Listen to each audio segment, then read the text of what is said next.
Jade Partouche. On élargit le cercle, vous nous rejoignez, Jade Partouche, parce que Tucker Carlson, c'est un visage que beaucoup ont pu reconnaître, mais enfin, pas non plus une star en France, hein. Pas tout à fait, pas comme aux États-Unis. Pouvez nous dire son parcours ? Oui, c'est vrai que ce n'est pas n'importe qui, Tucker Carlson. C'est probablement l'un des journalistes occidentaux les plus alignés avec la pensée de Vladimir Poutine. Si Vladimir Poutine devait donner une interview à un journaliste occidental, ça aurait été très probablement Tucker Carlson. Et en l'occurrence, eh bien, c'est acté. On l'a appris cette nuit sur le compte Twitter du journaliste. Écoutez. Nous sommes à Moscou ce soir. Nous sommes ici pour interviewer le président de Russie, Vladimir Poutine. Nous allons le faire prochainement. Il y a des risques à mener une interview de la sorte, évidemment. Donc nous y avons réfléchi attentivement pendant de nombreux mois. Pourquoi nous le faisons ? D'abord parce que c'est notre métier. Nous sommes journalistes. Notre devoir est d'informer les gens. Alors on va jeter un œil à son CV. 54 ans, ex-star de Fox News, adepte des sorties de route, ouvertement anti-LGBT, raciste, complotiste, idole de la droite républicaine et trumpiste. Il a été licencié, viré de Fox News en 2023, justement parce que Fox News considérait qu'il était allé trop loin. Il se place aujourd'hui comme l'homme qui va rétablir la vérité, comme le seul journaliste capable de le faire. Écoutez-le. Leurs médias sont corrompus. Ils mentent à leurs lecteurs et téléspectateurs et ils le font principalement de manière volontaire. Par exemple, depuis le jour où la guerre a commencé en Ukraine, les médias américains ont énormément parlé au peuple ukrainien et ils ont fait beaucoup d'interviews avec le président ukrainien Zelensky. Mais les interviews qu'il a données aux États-Unis ne sont pas des interviews traditionnelles. Ce n'est pas du journalisme, c'est de la propagande de la part du gouvernement, une des propagandes les plus laides qui existent, celle qui tue des gens. Voilà, donc c'est un homme aligné effectivement avec les idées du Kremlin. On imagine que les questions qu'il va poser à Vladimir Poutine ne seront pas extrêmement dérangeantes. Cette interview n'est absolument pas anodine pour plusieurs raisons. D'abord pour l'Europe, les élections ont lieu dans 4 mois. Tucker Carlson le sait, Vladimir Poutine le sait très bien aussi, il a effectivement gros à jouer là-dessus. Et quand on tend l'oreille, eh bien on comprend la tournure que pourrait prendre cette interview. Écoutez. Je suis venu voir la ville. J'ai tellement entendu parler d'elle et lu de choses à son sujet. Je voulais venir parler aux gens, voir comment ça se passe ici et me faire mon propre avis. Et en fait, tout se passe bien. Voilà, sous-entendu, pourquoi pas ne pas rétablir des relations saines avec Moscou, puisque, a priori, tout va bien. Ensuite, ce n'est absolument pas anodin pour les États-Unis. Vous le savez, ils sont en plein débat sur l'aide à l'Ukraine. Et Tucker Carlson déteste l'Ukraine, il ne s'en cache absolument pas. Écoutez, c'était en décembre dernier. On nous a dit au début que notre soutien aiderait l'Ukraine à battre la Russie et que cela l'empêcherait d'envahir l'Europe. 2 ans après, rien de tout ça ne s'est passé. L'Ukraine ne va pas battre la Russie. La seule personne battue, ce sont les États-Unis. Les États-Unis sont plus faibles, bien plus faibles, à cause de leur soutien à l'Ukraine. C'est juste vrai. Et puis enfin, l'écho de cette interview, parlons-en, parce que ça risque d'être extrêmement important. Diffusion de l'interview prévue sur sa page Twitter, 11,5 millions d'abonnés à ce jour, et sur sa propre chaîne également, Tucker Carlson Network, qu'il a créé juste après avoir été licencié de Fox News. Alors c'est difficile de passer à côté quand on se rend sur sa page, chose que j'ai faite. Eh bien, il y a un gros bandeau tout en haut qui annonce l'arrivée prochaine de l'interview, et une fenêtre pour être averti par mail justement du moment de la diffusion. Alors on ne sait pas encore justement quand l'interview doit être diffusée, mais une chose est sûre, c'est une première pour un journaliste occidental et ça risque bien évidemment de faire du bruit. Et est-ce qu'il y a une confirmation officielle de Tucker Carlson directement? Du coup, oui, mais pas encore. Pas encore. Non. Donc Poutine n'a pas encore adoubé personnellement Tucker. C'est Tucker qui dit oui, je l'ai obtenu. Donc il y a une toute petite incertitude. Exactement. Ça n'a pas non plus été démenti. Poutine, maître des horloges, attend de le faire à un moment donné. D'ailleurs, est-ce que... c'est une question dans la question, après on va voir quelle influence pourrait avoir cette interview. Poutine pourrait avoir tout payé, commandité le voyage de Tucker Carlson. Il dit qu'il a tout payé lui-même. Mais ça serait dans ses pratiques, Claude ?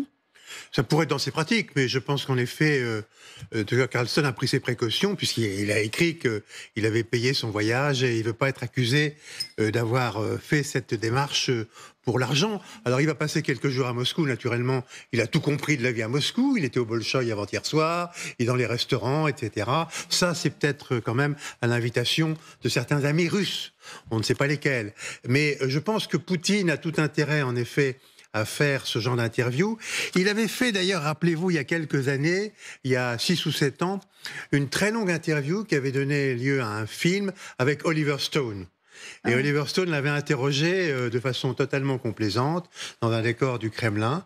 Ça durait des heures et des heures. Oliver Stone en avait fait ensuite un livre et c'était de la pure propagande. Grand réalisateur américain. On n'est pas là, c'était pas du journalisme. Pour dire là. que Poutine est toujours fasciné par ce genre de personnage. Grand réalisateur américain, grande vedette de la télévision américaine, naturellement de Fox News. Et puis, il y a une occasion, en effet, c'est qu'il faut absolument, dans l'esprit de Poutine, évidemment, mais aussi de Donald Trump, tuer le paquet financier qui est actuellement au Sénat et qui a fait l'objet d'un accord interparti, mais qui est bloqué par la volonté de Trump et des sénateurs les plus proches de Trump. Donc il faut le tuer définitivement, et cette interview va notamment avoir cet effet. Alors pour savoir quel est le point de vue quand même, il y a une phrase qui résume bien le point de vue de Carlson sur cette guerre. Il disait en août dernier, dans le cadre d'un débat avec un élu républicain, le nombre de victimes des Russes aux États-Unis est zéro. Je ne connais personne qui ait été tué par la Russie. Je ne connais personne qui ait été tué par la Russie. C'est quand même curieux comme phrase, sous-entendu. Bon. C'est pas notre ennemi. C'est pas notre ennemi, exactement. Et par ailleurs, voilà ce que dit un blogueur, Vera. Vous les connaissez bien, les blogueurs russes. Là encore, du positionnement de Carlson par rapport à l'opinion américaine. Pour lui, le deuxième ennemi de Biden derrière Trump, c'est Carlson. On l'écoute? Non, on le lit. Le deuxième ennemi principal de Biden après Trump, c'est le journaliste indépendant Carlson. On l'écoute. Bonjour à tous. L'ennemi principal de Biden après Trump, le journaliste indépendant Tucker Carlson, est en Russie. Selon ses mots, il a déclaré « Je voulais voir Moscou, j'ai tellement lu de choses dessus. Donc je voulais parler aux gens là-bas et voir ce qui s'y passait. » C'est vraiment, il est considéré comme une espèce de bénédiction par tous les blogueurs qui disent il va dire la vérité. Effectivement. C'est dire l'importance quand même de cette interview. Depuis plusieurs jours, la propagande russe essaie de monter l'importance aussi de Tucker Carlson dans les yeux des Russes, parce que pour les Russes, il est très inconnu. On ne sait pas qui il était, on vient de découvrir que voilà, c'est quelqu'un de très important pour les États-Unis. Donc du coup, ils essaient de montrer que c'est quelqu'un très important pour la politique, c'est un ennemi de Biden. C'est aussi peut-être un vice-président futur des États-Unis, si Trump est élu. Ouais, il le présente comme ça. Un vice-président. Oui, c'est une hypothèse qui a été... Qui n'est pas complètement farfelue. Qui n'est pas complètement farfelue, parce que Trump cherche sur un éventail très large. Et donc, on connaîtrait le lien entre Poutine et le vice-président américain, bon, si c'était le cas. Très hypothétique. Oui. Mais c'est intéressant. L'hypothèse favorite quand même. Mais c'est intéressant que ce soit envisagé et que ça ne l'empêche pas d'aller. Il a un petit défaut, Tucker Carlson, c'est qu'il a été surpris en train de dire beaucoup de mal de Trump à un moment après la défaite de Trump, disant que c'était un tocard, qu'il était nul. Et donc, pour Trump, évidemment, son ego reste un peu piqué par ça. Mais pour les Russes, c'est évidemment un outil. Oui, exactement. Et depuis plusieurs jours, en fait, Tucker Carlson est devenu une star, une vedette en Russie.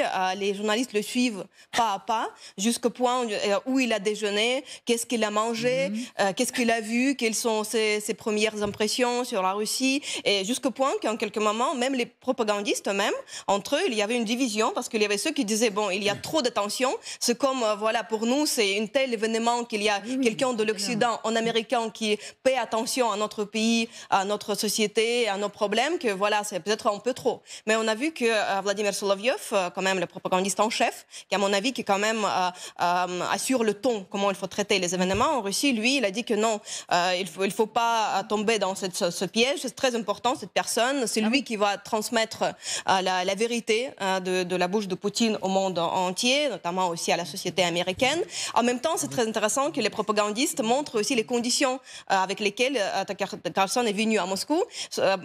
Plusieurs parmi eux disent que ce journaliste ne va pas poser des questions provocatives à Poutine parce qu'il est sur notre sol, c'est une citation, donc du coup il va être assez quand même respectueux par rapport à notre président. Donc ça montre les conditions avec lesquelles Carlson est venu, parce que quand même, à mon avis, il y avait les autres journalistes qui peut-être voulaient interviewer Poutine depuis 2 ans. Parce que pour les journalistes occidentaux, c'est important de montrer deux côtés. Sauf que les conditions que Kremlin impose aux journalistes, ils sont comme ça. Ils ne sont pas posés des questions provocatives et participer dans le show que Poutine avait organisé.